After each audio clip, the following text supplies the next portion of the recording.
to the Art and Science of Marketing Communications. Welcome, Brian. Hello, So, hello everyone. Hello, Lauren Perna. we are excited today. As you may have seen over the last couple weeks, we have done a hard launch of a separation between Lauren Perna Comms and my personal brand. And we've been talking a lot about it internally, and you'll see a blog coming out next week about it. So thought that it was only fitting to use this month's Art and Science of Marketing Comms to talk about separating the reason behind separating my personal brand from my business brand and how you can do the same too. And today we really hope to talk to you about this, whether you are like me and Brian, entrepreneurs, own your own business, or you are executive in a large corporation, or you're thinking about it. One thing that happened when I let the world know that I separated my business from my personal brand is I got a lot of people saying, like, thank you for talking about this. I've been thinking about this. And Brian, I know you've kind of done it too a little bit. And the trouble, not trouble, but the issue for both of us is our business names have our name. So that just adds a little bit layer of, an added confusion or challenge, but it doesn't mean you can't do it. So today we're going to talk a little bit about that. So Brian, God, we started talking about separating the Lauren Perna brand, Lauren Perna Comms, from my personal brand a while ago. From your perspective as the SEO guru, what made you bring this up? I mean, I feel like, it feels like a natural fit, but from your kind of more technical and analytical perspective, what made you say, yes, Lauren, do it? Well, I think one of the important things for me was the early recognition that you were really speaking to two different, but related, yet different and unique and distinct topics that could have two different audiences with some overlap, but again, distinct and unique. The Yeah. two major topical areas that we're talking about here are the marketing side of things, which, of course, in your case, is very much aligned with life sciences and life sciences companies. However, there was also the mental health advocacy piece that Lauren Pernicoms was doing as well, that seemed like maybe more of a natural fit for you as a separate brand from the business itself, because Lauren Pernicoms isn't necessarily in the advocacy business; it's in the marketing business. Yeah. Yeah, no, it's a good point. And I think, one of the things we wanted to talk about, because this is the question I got, is like, when do I know when it's time to separate? And like all things in business, some of it is, looking at numbers and analytics. Some of it is getting feedback from your audience, and some of it is just like a general gut check.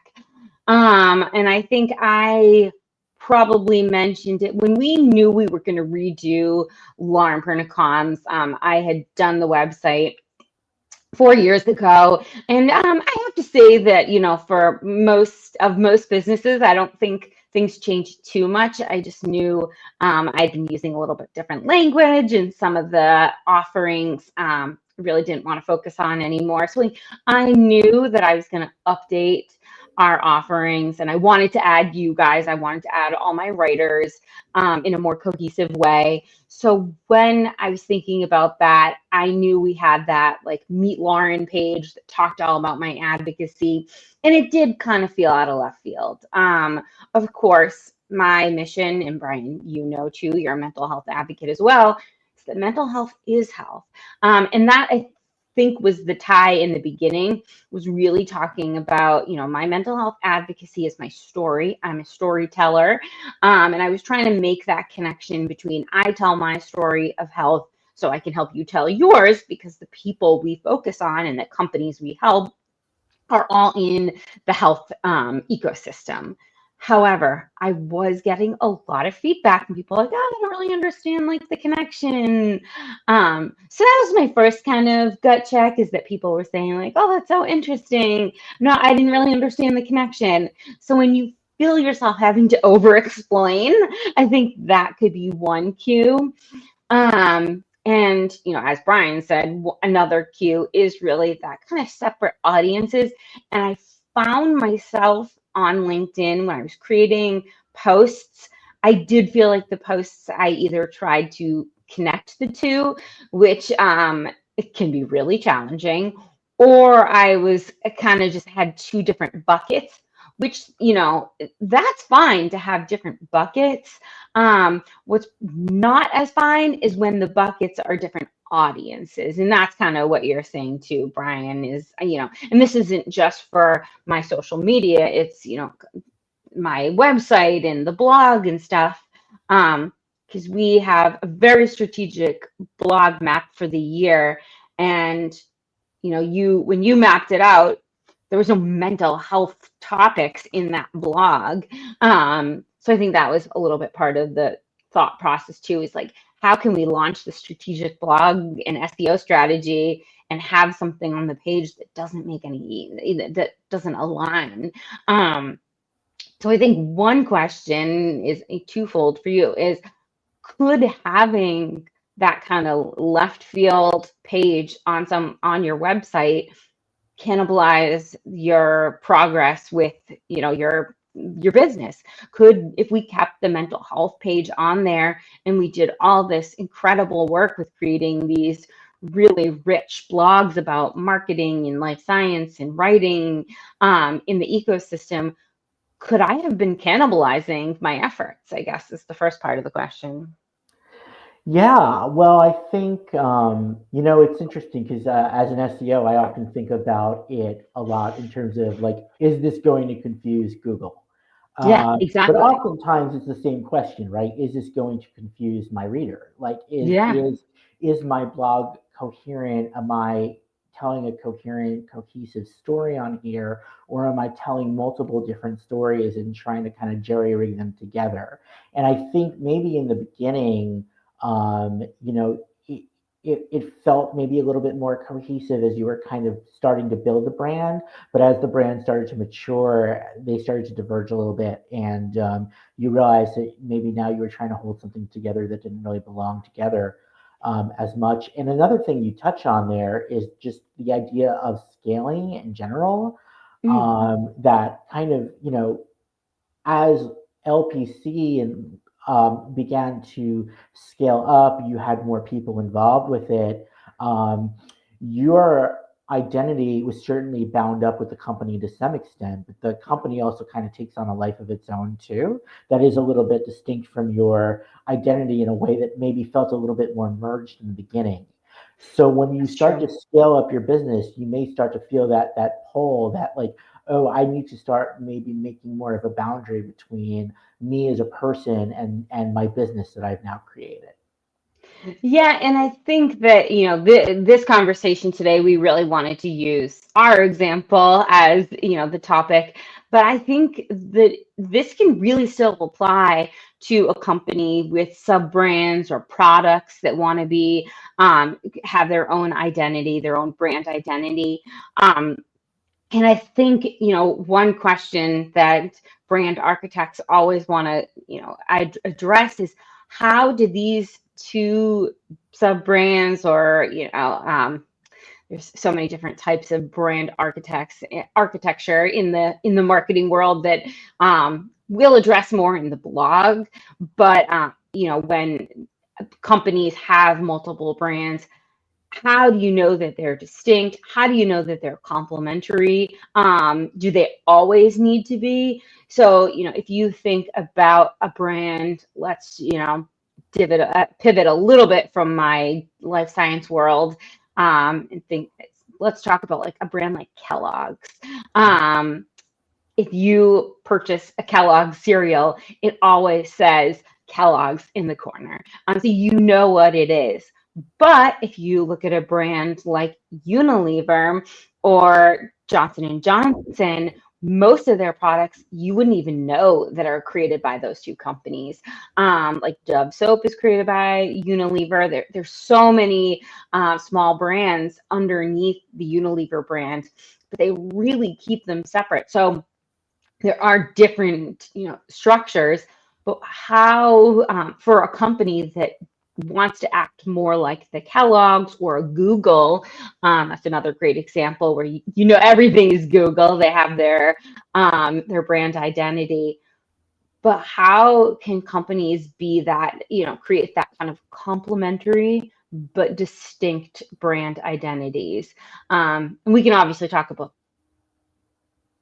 the colors and stuff, but from your perspective as a writer and a marketer, how do brands do that? Yeah, I think a lot of it starts from your brand mission and your values. And I know as a brand strategist, that's probably something close to your heart. But I think when you think about your separate, products and your separate services and your separate audiences, you have to think to yourself, okay, which, which of my values is this brand focused on? Is this the same mission even? Or, people can have multiple missions and companies can have multiple missions. You may want to be simultaneously providing children with delicious breakfast choices and also providing women with soaps that smell great. Those are not that closely aligned, but they're still both very suitable missions. Yeah. And if and they both are under the rubric of consumer goods and retail goods and things like that. So maybe you're in the same company, but it doesn't make sense to include them in one brand because now you're talking about a different set of values, a different audience, a different style of product, really a different industry to some extent. So again, if it feels like you're trying to hold two things together that don't necessarily belong together, that don't conflict, I mean, the same you know person who uses a certain soap brand may feed their children that cereal brand, but again, you're talking to two different audiences about two different things with two different missions. So I think always tying your offerings back to your mission and your values can help guide you as to when to make a boundary between one brand and another brand. Yeah, and boundaries is something we'll talk a little bit about in the blog too. And I think it's critical, and that's what's going to help you make your decision. Are you finding yourself creating these boundaries within your sub brands? While the Mentally Fit founder talks exclusively about Lauren Perna's mental health story, but Lauren Perna comes really talks about mental health in terms of scientific research. And those are really fine, fine lines in the sand. And that's kind of, why I made the decision is because there are these boundaries, in addition to these, different audiences and different kind of missions. But overall, if we're thinking back to my values, overall, my goal in this world, my passion is telling stories about human health.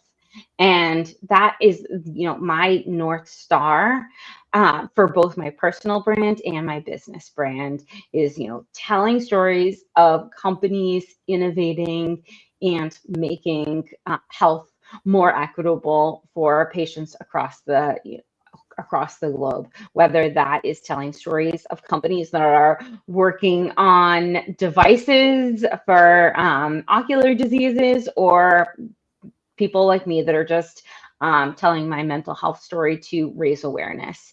Um, and I feel like, when I think of that kind of line, that North Star, then I know, okay, in another part of my life that I don't actually talk about here, I have an Airbnb and I help my husband run his property management.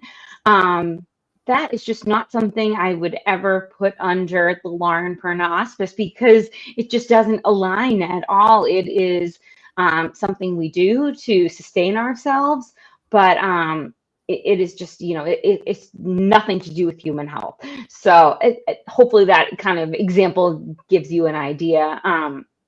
If, if we were, in a different world, maybe I would create like one kind of, I totally blanking, like housing system to put all my companies under. But today we're really not talking about, that's more operational. Today we want to talk about, your personal brand from your business brand or your sub brand. So I just want to make sure people don't get confused with the kind of semantics or operational components of owning multiple companies. Um, and then the other piece is really, how does this all translate to a platform like LinkedIn or a blog or something like that? Because really, in today's world, when you're thinking about a personal brand, you're thinking about LinkedIn. So, what are some kind of considerations that you would tell somebody, Brian, when they're thinking about kind of hard or soft launching their personal brand on LinkedIn? And let's kind of talk about it from both the perspective of people like you and me and people that are maybe executives or like, C-suite in a large company, a Fortune 500 company, a global corporation. Talk about that a little bit, because I think that that's something anyone can kind of dive into, whether you are an entrepreneur or not. Yeah, I think in both instances of whether you're an entrepreneur or you're in the C-suite for a company, the idea is you want your personal brand and the business brand to be kind of complementary and working in tandem, but also serving two different functions at the same time. So, and I think in the broad strokes, and we can go into more what that looks like tactically, when it comes to your personal brand on LinkedIn, that is really going to be your hub for your personal thought leadership, building your brand out as like, I'm a thought leader in this space. I'm coming with ideas on how this industry should be, how people in our space should be moving and thinking and dealing with things, and that's where you're going to be generating a lot of engagement with your audience, having conversations, coming up with innovative ideas that you're bouncing off of each other, being controversial. There's a lot Yeah. you can do in that space.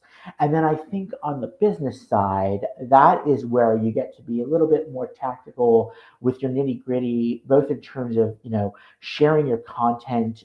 This is our company blog, and we're going to share our content here to not only just highlight the thought leadership side, but actually to showcase, what does my business do? What do we do? What services are we providing? How do we help our customers? Who else works for us? All these kinds of questions that you wouldn't necessarily want to address as much in your personal brand, because they're more focused on actually what the business is doing itself.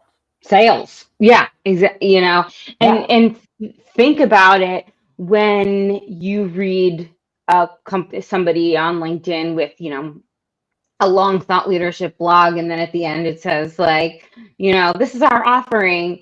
You're kind of like, oh, that's what that was about.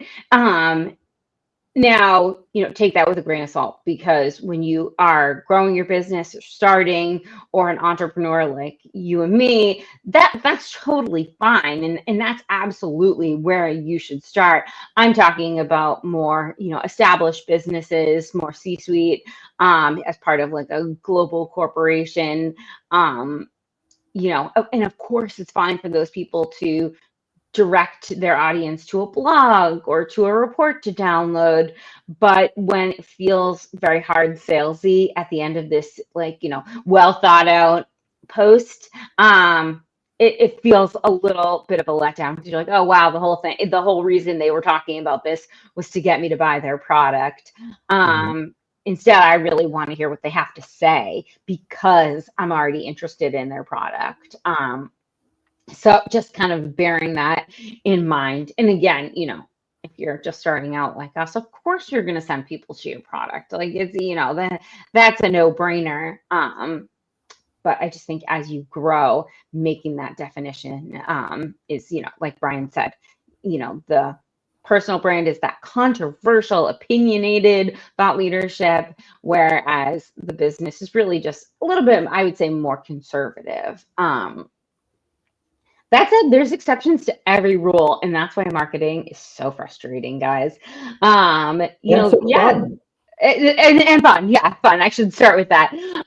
Yeah, of course, there are going to be some brands that are much more controversial. Ben and Jerry's is a perfect example. They are separating from their parent brand, Unilever, because they have a lot of controversial things to say about the state of the world and the environment and all those good things that are happening in the world. So, sometimes the company feels so strongly about something that they are just going to use their company brand as a platform, and that's totally fine.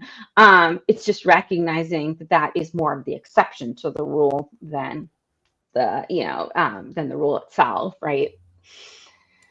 Um, so yeah, one thing that I also want to make sure we address too is those kind of like best practices for people that are either like you and me or people that are more C-suite.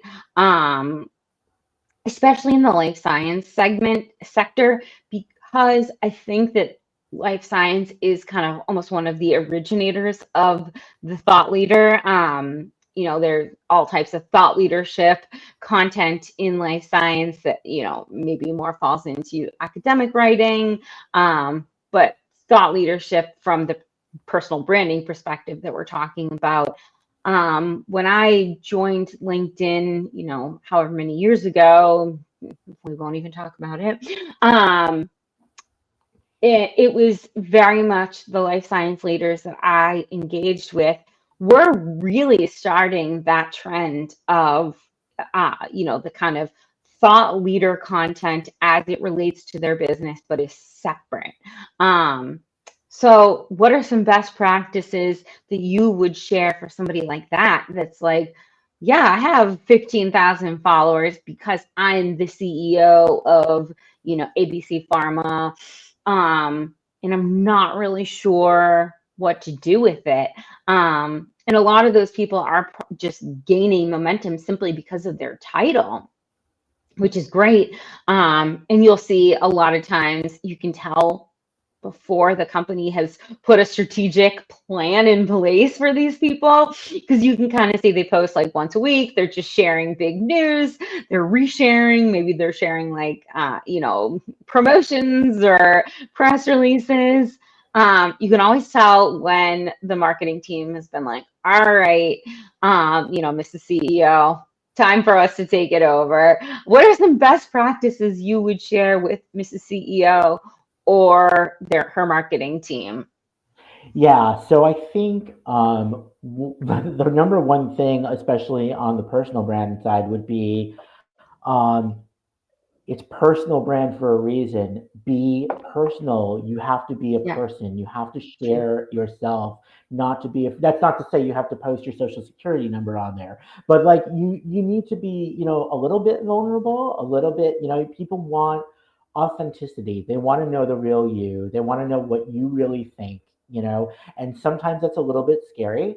But it's okay. It's okay to share yourself on there. Like I have a rule of thumb for myself, which is never post anything that you don't feel you could stand behind if you got pushback. Ooh, That's a real gut check for me, and I've deleted things before I hit publish when I've said, if I get pushback on that, I don't know if I'll feel good about it. But sometimes it's just like, no, that's what I think, that's what I feel, and I'm going to share it. And if I get pushback, then so be it.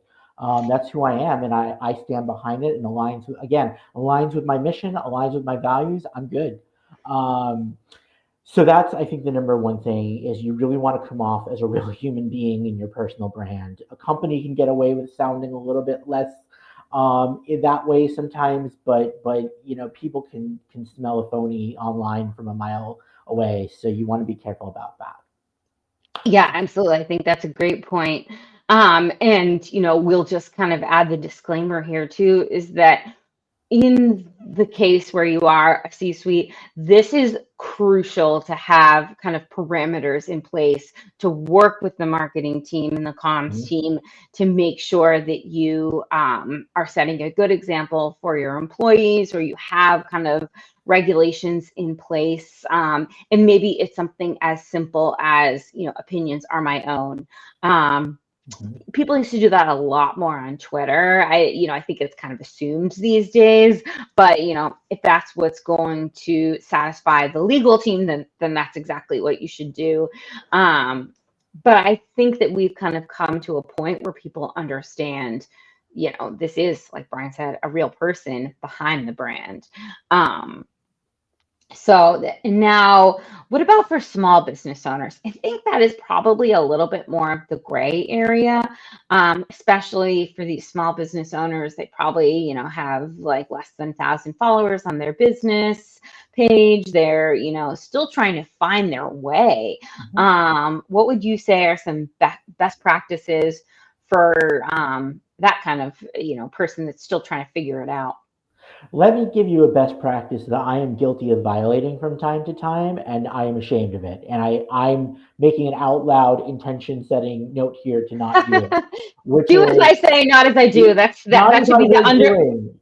yes, yeah. That's the underlying theme of marketing, you guys. No, but for real, something that I have done in the past that I'm making an effort not to do anymore is, so you always want to be adding value, and I think the the least valuable thing you can do is just like share a post across without it contributing a note, an original idea, adding something to it, another take to it. You don't just want to copy and paste your content across your brands. It kind of defeats the purpose of having multiple brands. The whole idea is that you're coming at maybe the same concept or same idea from two different viewpoints. You don't want to be just sharing like, oh, here's my company blog, copy paste on my other, or here's a thought piece I did on my personal brand. I'm going to share it to the company today and not add any more insight to it. You really want to always be contributing something insightful and original to everything you post. And I think it's really important so that, and I would say the same, even when you think about, how am I sharing one brand across multiple social media channels? If you're posting the same thing the same way on three channels, does it really, to the same audience, does it really make sense to even be doing that? So I think with everything you do online, be intentional. Think about what you can add, how you can add value to it in this post, on this platform, from this brand, from this perspective. Yeah, and it's such a good point. And it is also a little bit of trial and error and Mhm. checking the analytics. Um, because when I first started this journey of helping other people with their personal brand, especially entrepreneurs, I said that you should never like cross post, always like post it originally. But then it was duplicating the content. And at one point, LinkedIn kind of preferred that and they didn't like the cross sharing. But now I think the cross sharing is okay as long as you are saying something. I always try and put like a sentence or two that's Yeah. like, did you catch this post from Lauren Perna? Super excited to chat with Brian on Friday about a topic near and dear to my heart or something like that. Instead of just a simple cross post without any kind of context. Right. Um, Especially because when you're growing your business, the reality is that most of the people that are following Lauren Pernicoms are probably also following me. But remembering that, the advice that I gave a couple of years ago has evolved, it has shifted. And that is nothing that I can control. That is just, what LinkedIn is seeing is working, how they are shifting the algorithm, and really, what your audience is preferring. My audience may not prefer the cross shares. They may like having kind of two unique takes on the same topic. That's really nothing I can tell you off the bat. That's really where the concept of marketing analytics comes in, where you're really reviewing and checking and understanding what people are liking. Yeah, I love that, Lauren. I think that's such an important point that, like, 80/20 rule for most marketing rules, right? Or rules. What works for, a lot of the time may not work the other 20% of the time. And like you said, these algorithms are changing and updating all the time. So the real best thing you can do is always just be running tests, seeing what your audience is responding to, seeing what those numbers are showing you, and then evaluating. Trust. You can always come back to your intuition on top of that, but you really want to arm yourself with all the data to be really making the best decisions you can about all of your brands. Exactly. And that's whether you are a C-suite at a global corporation Mhm. or, people like us. The benefit of being a personal brand at a, global corporation is that people like me will be tracking your analytics. And so, but really the concept of a personal brand applies to anyone. And, we've been using the example of a C-suite, but really it doesn't have to be. That's just kind of where we led this conversation. If you are an individual contributor, a manager, a director at a large corporation, and you have something to say, and growing a personal brand is a great way to grow your career. But that is a case where you really do want to make sure you're following the kind of guidelines of your company, or just kind of making sure that you're doing everything that fits into the parameters. Mhm. But we are just about out of time. Any final words of wisdom, Brian? Because this has been amazing. It has been a great time, Lauren, and I would just say, experiment, have fun with it, be true to Exactly. yourself, be true to the mission, be true to your values, be true to the company's values, and you're gonna do great. It's gonna go great, and you'll be able to tell from looking at the data, from looking at your audience, and trusting yourself when it's time to separate a brand into its own thing. Exactly.